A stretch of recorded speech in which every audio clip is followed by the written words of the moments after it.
Hi, Steve Buckley here with the Boston Herald's Jason Mastrodonato. I'm being allowed to do the shoot today because we're talking old school, and I'm definitely old school. Jason, Dave Dombrowski is the president of the baseball operations of the Red Sox. Is he old school in your opinion?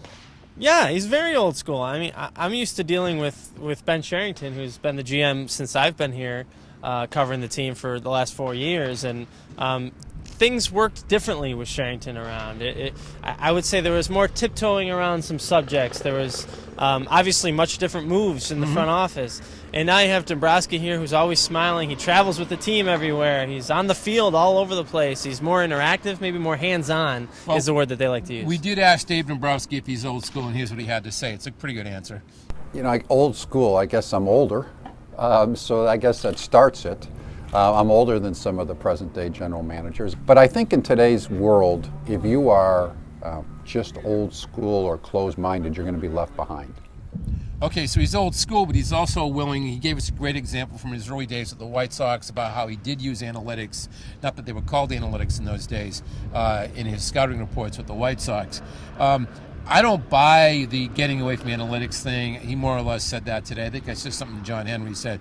I think if you're a Red Sox fan, it's a good thing that he's willing to use both methods, scouting and analytics. Well, that was the big question when he came here. Is this guy just going to go call up his, the 85-year-old scouts and ask them what they think from their naked eye? Yeah. And if he says, go He's sign a good-looking kid. the arm looks great, done, sign him. That's just not how the Red Sox have operated. I mean, this has been a team that's, I think ESPN ranked them number 1 or number 2 in all of sports as most sabermetric or analytics-friendly teams in sports. So maybe they've been pulling a big fast one by us, and they don't use numbers, but I just don't see that. I think that's why Dombrowski's such a good mix for this team, because he relies on the eyes, but he's also going to listen to people who talk about numbers. It will be something worth following, not just here in spring training, but especially during the season.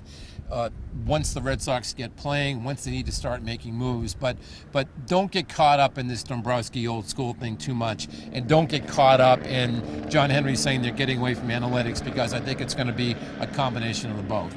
Anyway, this is Steve Buckley with Jason Mastrodonato with Herald videographer Bob Greim. We'll be back tomorrow. Have a good one, folks.